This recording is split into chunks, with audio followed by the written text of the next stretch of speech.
Hey everybody, it's Rob from Flailthroughs. This is Gundam Battle Operation 2, and this is a guest video from Maelstrom in his Galbaldy beta. Galbaldy beta is still one of my favorite mobile suit designs from Zeta Gundam. It's one of the simpler ones. It's basically Mamoru Nagano's take on a one-year war design style, because if you look at it, it is very much, it's based on the Galbaldy Alpha, which is itself a further development in many ways of Gelgug stylistically, and it's just one of those things. Trying not to say 700 times, shoot for maybe 600. But the Galbaldy Beta has an E-cap beam rifle, so no more heat management, and it also has that downswing you just saw, which is a lunge followed by a really broad sweep, and it does a lot of damage. It's a really good maneuver, and yeah, everybody kind of jumped in to try and get that kill, and that happens.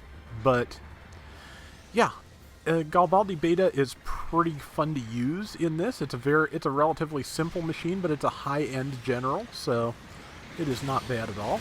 Good, just dive in and kill on that Gan, which I found the Gan is actually really good for soloing the Psycho Gundam, incidentally, because the downswing is just 3 powerful hits that stack a lot of stun damage.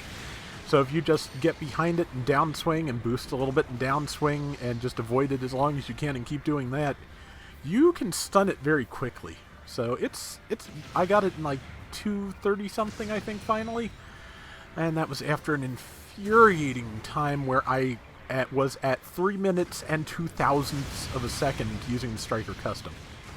But yeah. But okay, depending on how much time I have and how I like the end result, you may or may not have seen me fight the Psycho Gundam in the Gan, but we'll see. Didn't quite tag anybody there, but managed to get away. Everybody's kind of focusing Mail here. Oh, Hide Bomb coming out at him. They expanded the range of the Hide Bombs recently, but I believe they also slowed the rate of fire to compensate. It seems like it's slower. Maybe I'm wrong. But yeah, Hide Bomb can now hit from farther away. It's not anything you're going to hit very accurately with because it's very slow moving, but I'm sure it has its applications. I want to practice with it some more. But let's see. So far, so good. And a first death, and with 5 minutes left, slight lead. This is an ace match, so the highest scoring pilot on each team will become the ace at the 3-minute mark.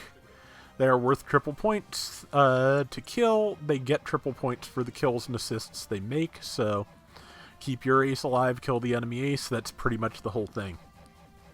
And so far, so good. Yeah. Expanding the lead a little bit. There's that one, their raid, which I'm not quite sure what it is. Desert Gelgug, maybe? Yeah, I was about to say, it's about to die, and so I'm not sure exactly how much of a lead they'll get. But as you saw, Mal just did a little bit of an air dash. That is one of the Galbaldy Beta skills. There's a bunch of higher level stuff that has that, but I think the Galbaldy might actually be one of the lowest cost things to have that as just a regular ability. That's something the GPO 1 and 2 can do. So, I'm trying to get around with the GPO 1, since that just hit the Recycle Ticket store last week. Need a little more practice. And of course, yesterday, the GPO 2 hit the Recycle Ticket store, so that is now out there, so hope you are able to get it. And it should, if you missed it, it should cycle back in, so save your tickets and hope. That's the one thing about these free 10 spins. They will at least, probably provide you with a bunch of recycle tickets if they don't provide you with anything you're really looking for. That's pretty much what recycle tickets are for, to soften the blow of repeats. See, baited out the tackle from that goof, and managed to tag it with the downswing. Man, Mel really has the hitboxes on this downswing down really well. I thought I had a pretty good grasp of it, but no, he is hitting things at angles I didn't know were possible. Looks like for the large part, if you keep something's right, the cross swing at the end will tag them.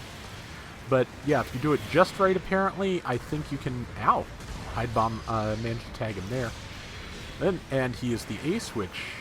Swing didn't quite get the kill, but I think he knocked him down. Somebody else got the kill, so he got the assist.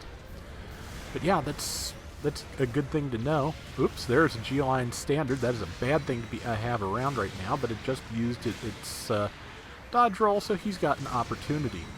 His team is largely not around. That's probably due in part to chasing down the enemy Mudrock. That seems to be what happens most times, of course. If they're not defending their ace, they're attacking the enemy ace.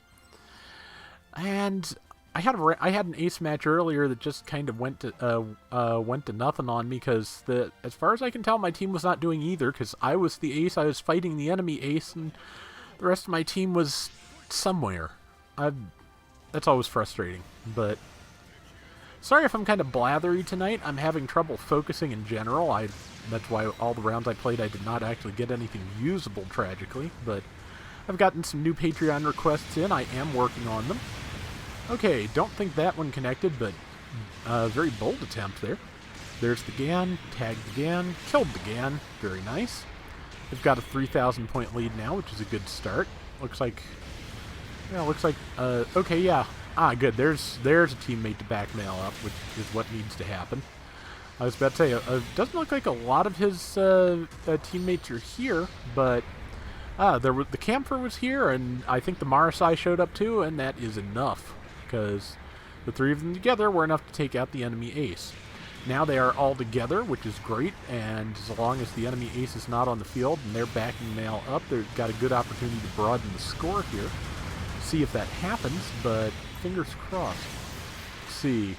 Yeah, Mail is kind of having to go through some people sometimes because that is just a really wide swing, and if the enemy team is, if the allies are right there, not a lot you can do, especially if you're the ace and it's your job to get as many kills as possible. Got an assist there, though, so that's not a bad thing. As always, I tend to see it as anything goes when the ace is not on the field, so... Well, looks like their enemy team's making up some difference, but hopefully they will not make up the whole thing. He just has to get over there, and hopefully he will be able to... hopefully he'll be able to finish some things off here. Ah, enemy ace destroyed. There's a good target if he has time to line it up, and I'm pretty sure he does. Yep. 18,000. Really good score going here. Downswing did not take. Tackle didn't take either, though it did knock him over. And yeah, I was about to say that Goof has a chance to get some shots in, but not enough. And good evade by that Gan, but a good tackle at the last second by Mail. He will not have time to make the kill, but man, that looks like it hurt. And yeah, solid round, 18,000 points I think it was. That is good no matter how you look at it. That is a high point ace round.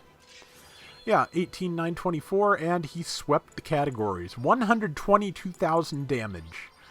Assists 1,800, 7,600 kills, 7 kills, 3 deaths. His all-time high score in this mode for damage, and I can believe it. Really nice stuff. And that is going to do it for today's Gundam Battle Operation 2. We will be back soon with more, so till next time, everybody take care and have fun. Later! So recently I found an interview with Mamoru Nagano on Forbes, of all websites, and it finally explained something that I have wanted to know for a very long time, because there's kind of some weirdness when it comes down to Nagano's involvement in Zeta Gundam and a couple of the other things right around that time. And basically, if you look out there, Nagano did all the illustrations for the Zeta Gundam novels. The first drafts have some really nifty-looking and, in some cases, creepy illustrations by him, showing off the various mobile suits and characters.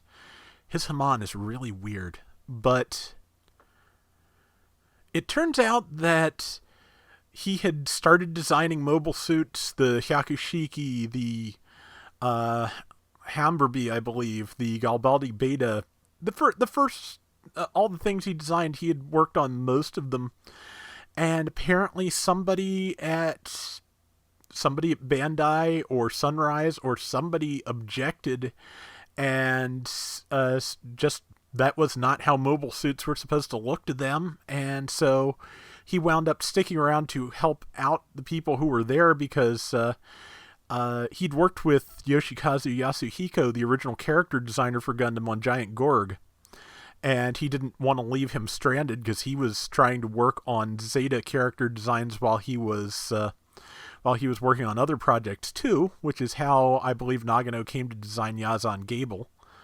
But yeah, so they took Nagano off of Zeta Gundam after all of this, and then Tomino tried to have him back for Double Zeta.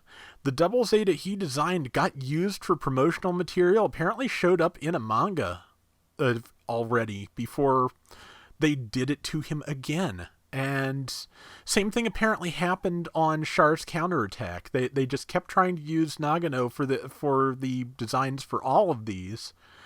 And somebody somewhere, Bandai, Sunrise, nobody's really sure where, or at least Nagano's not, said no. So they just wound up not using his designs. So yeah, that is the story. I've wondered about how all of this came to pass for a long time, and it was just interesting to find that out finally. Other interesting thing that turned up in that interview is that originally Elgheim, which wound up being a show run by Tomino, that was going to be all Nagano originally. He came up with the setting, he came up with the designs, it was all him, and then just at some point somebody decided, okay, we need a show for Tomino to run, he's going to run this, after Nagano had done all this work. So yeah, it's an interesting interview. If I remember, I will link it, but of course once he was free and working on his own and somebody wanted a manga out of him, he took all of his notes from Elgheim, all the ideas he had that had gotten changed or that he hadn't used, or all of those things, and created the 5-star stories with it.